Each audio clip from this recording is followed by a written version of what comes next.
अस्सलाम वालेकुम नाज़रीन, मैं हूं शगुफ्ता बलोच और आप देख रहे हैं मेरा यूट्यूब चैनल मेरा जहान। नाज़रीन, फैसलाबाद में मेडिकल की तालबा पर तशद्दुद के हवाले से कुछ नई अपडेट्स लेकर आपके सामने हाजिर हूं। आज आपको 3 अहम जो है वो मालूमात मैं फ़राहम करूंगी। बहुत ही अहम मालूमात हैं, इसलिए वीडियो को आखिर तक ज़रूर देखिएगा। खतीजा ने शेख दानिश के हवाले से एक अहम स्टेप लिया है और शेख दानिश के ख़िलाफ़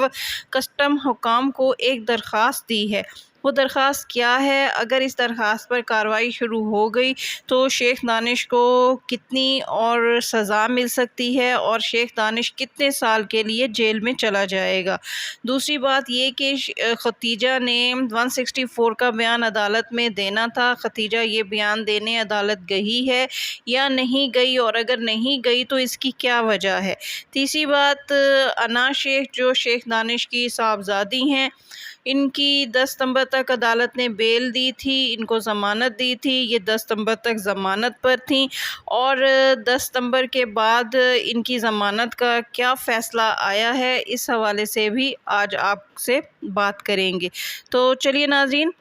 हम बात शुरू करते हैं खतीजा के हवाले से। खतीजा ने शेख दानिश के ख़िलाफ़ एक दरख्वास्त कस्टम हुकाम को दी है, जिसमें उन्होंने मौक़िफ़ इख्तियार किया है कि जब वो पुलिस के हमरा शेख दानिश के घर गई थी, जब पुलिस खतीजा को अपने साथ लेकर शेख दानिश के घर गई थी और वहाँ पर पुलिस ने छापा मारा था, तो घर की तलाशी के दौरान जो चीज़ें वहाँ से बरामद हुई थीं उनमें से तकरीबन 60 से 65 के करीब शराब की बोतलें थीं। और ये जो शराब की बोतलें हैं उनके हवाले से कहा जाता है कि ये स्मगल शुदा जो है वो बॉटल्स थीं। खतीजा ने दरख्वास्त में लिखा है कि ये स्मगल शुदा जो बॉटल्स थीं ये किन ममालिक से ख़रीदी गई थीं और शेख दानिश के घर ये बॉटल्स कैसे आई थीं, और कौन से वो लोग थे जो ये बॉटल्स लेकर शेख दानिश के घर आए थे, या किन ज़राए से ये बॉटल्स जो हैं वो शेख दानिश के घर पहुंची थीं। खतीजा का कहना है कि कस्टम हुकाम इस हवाले से जो है वो इंक्वायरी करें और पता करें कि ये सब क्या मामला है, और अगर इस हवाले से कोई इंक्वायरी ना हुई तो वो थाने में जो है इस हवाले से पुलिस के पास जाकर एक FIR दर्ज करवाएंगी और कानूनी कार्रवाई करने की जो है वो मजाज होंगी। नाज़रीन, आपको बताते चलें कि खतीजा का जब केस सामने आया था और खतीजा पर तशद्दुद की जब वीडियो वायरल हुई थी तो पुलिस ने शेख दानिश के ख़िलाफ़ 2 FIR दर्ज की थी। एक FIR तो खतीजा पर तशद्दुद के हवाले से थी, दूसरी FIR शेख दानिश के घर से मिलने वाली शराब की बोतलों के हवाले से थी। और इस हवाले से शेख दानिश के ख़िलाफ़ FIR दर्ज की गई थी, जिसमें शेख दानिश ने ज़मानत करवा ली थी। यानी शराब बरामदगी की, शराब बोतलों की बरामदगी के हवाले से जो FIR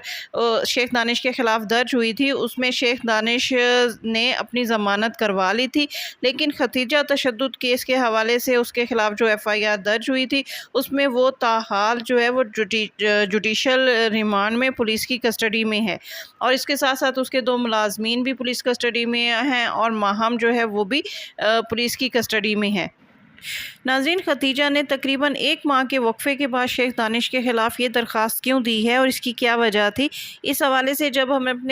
अपने ज़राए से मालूम किया तो ये बात और ये वजह सामने आई है कि शेख दानिश के ख़िलाफ़ शराब बोतलों की बरामदगी के हवाले से जो FIR दर्ज की थी जिसमें वो ज़मानत पर था, अब ये केस तकरीबन ख़त्म कर दिया गया है और मामला रफ़ा दफ़ा हो गया है। और ये बात जब खतीजा के नोटिस में आई कि शेख दानिश जो है वो एक केस से बरी हो रहा है और अब उस पर सिर्फ एक ही केस है खतीजा पर तशद्दुद के हवाले से, जिसमें वो भी जुडिशल रिमांड पर है, तो खतीजा ने अपने वकील से मशवरे के बाद उसके ख़िलाफ़ एक दरख्वास्त कस्टम हुकाम को दी है। और क्योंकि ये एक संगीन मामला है और उसके घर से जो बोतलें बरामद हुई थी वो स्मगल शुदा थी, वो वलायती शराब थी जिसकी पाकिस्तान में इजाज़त नहीं है कानूनी तौर पर रखने की, इसीलिए उसने कस्टम हुकाम को ये दरख्वास्त दी है कि इस बात का पता چلایا جائے کہ یہ بوتلیں اس کے گھر کہاں سے آئیں، اور اتنی بڑی تعداد میں اگر یہ بوتلیں وہاں پر موجود تھیں تو وہ کن مقاصد کے لیے وہاں پر موجود تھی۔ کیا شیخ دانش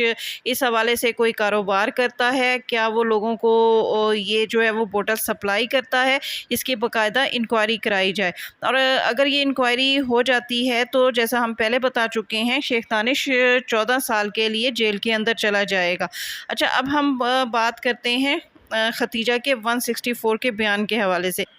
عدالت نے ختیجہ کو 10 ستمبر کو طلب کر رکھا تھا کہ وہ عدالت میں آ کر اپنا 164 کا بیان ریکارڈ کروائیں، لیکن ختیجہ تاحال یہ بیان ریکارڈ کروانے عدالت نہیں گئی ہیں۔ یاد رہے کہ اس سے پہلے ختیجہ عدالت اپنا بیان ریکارڈ کروانے گئی تھیں، عدالت نے انہیں بلایا تھا اور وہ اپنا یہ بیان ریکارڈ کروانے کے لیے وقت پر عدالت پہنچی تھی، لیکن اس وقت شیخ دانش کے جو وکلا تھے انہوں نے ایک گیم کے تحت یا ایک سازش کے تحت، اس کو سازش کہہ لیں، کہ ختیجہ کا بیان ریکارڈ نہ ہونے دیا، اور اس میں انہوں نے یہ عذر پیش کیا کہ ان کا جو پیپر ورک ہے وہ مکمل نہیں ہے، وہ تیاری کے ساتھ نہیں آئے، تو جب تک وہ اپنا پیپر ورک مکمل نہیں کر لیتے اس وقت تک ختیجہ کا بیان ریکارڈ نہ کروایا جائے۔ اس لیے ختیجہ کو اس دن بیان ریکارڈ نہیں ہوا تھا۔ اس کے بعد عدالت نے ختیجہ کو 10 ستمبر کے لیے طلب کیا تھا، لیکن ختیجہ تاحال یہ بیان ریکارڈ کروانے ابھی عدالت نہیں جا سکی۔ اس حوالے سے ختیجہ کے وکیل کا کہنا ہے، آفتاب باجوہ صاحب کا کہنا ہے کہ ختیجہ کو سیکیورٹی کے مسائل کا سامنا ہے، وہ ایزیلی جو ہے گھر سے جو ہے وہ عدالت تک وہ موو نہیں کر سکتی، اس لیے ختیجہ نے یہ بیان ابھی ریکارڈ نہیں کروایا۔ پھر اس حوالے سے ہم نے اپنے ذرائع سے معلوم کیا تو پتہ چلا ہے کہ 164 کا بیان جو ہے وہ کتنی اہمیت رکھتا ہے اس کیس کے حوالے سے۔ تو ذرائع کا کہنا ہے کہ چونکہ ختیجہ وکٹم ہے اور اس نے وکٹم نے خود جا کر بیان دینا ہے، جسے سیکیورٹی کے بھی مسائل کا سامنا ہے، اس لیے اگر ختیجہ ایف آئی آر جو ہے دے چکی ہے، ایف آئی آر میں اپنا بیان ریکارڈ کروا چکی ہے، ریٹن اپنا بیان دے چکی ہے، تو 164 کے بیان کی اتنی خاص اہمیت نہیں رہتی۔ بہرحال ہو سکتا ہے کہ ختیجہ آئندہ دنوں میں اپنا 164 کا بیان ریکارڈ کروا دے۔ اب بات جہاں تک رہ گئی ہے انا شیخ کے ضمانت کے حوالے سے، تو انا شیخ کو ضمانت دی گئی تھی 10 ستمبر تک کی، یعنی 10 ستمبر کے بعد یہ فیصلہ ہونا تھا کہ آیا اس کی ضمانت منسوخ ہوتی ہے یا اسے مزید توسیع دے دی جاتی ہے۔ تو اس حوالے سے ذرائع کا کہنا ہے کہ انا شیخ کو 24 ستمبر تک ضمانت دے دی گئی ہے اور وہ 24 ستمبر تک حفاظتی ضمانت پر ہیں،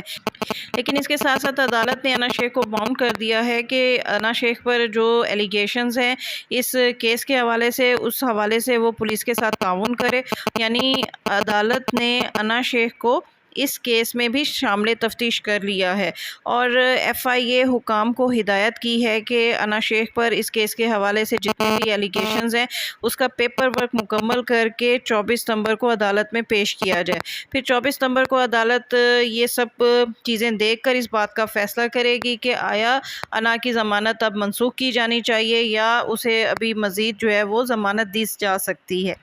لیکن یہ ایک خوشائند بات ہے کہ انا کو بھی اب اس کیس میں شامل تفتیش کر لیا گیا۔ ناظرین، یہ اب تک کی معلومات تھی، جیسے ہی اس کیس کے حوالے سے مزید اپڈیٹ سامنے آئیں گی اس کے ساتھ ہی آپ کے سامنے حاضر ہوں گے۔ تب تک کے لیے شگفتہ بلوچ کو اجازت دیجیے۔ میری ویڈیو پسند آئے تو اس کو لائک کیجیے، شیئر کیجیے اور میرا چینل سبسکرائب کرنا ہرگز نہ بھولیے۔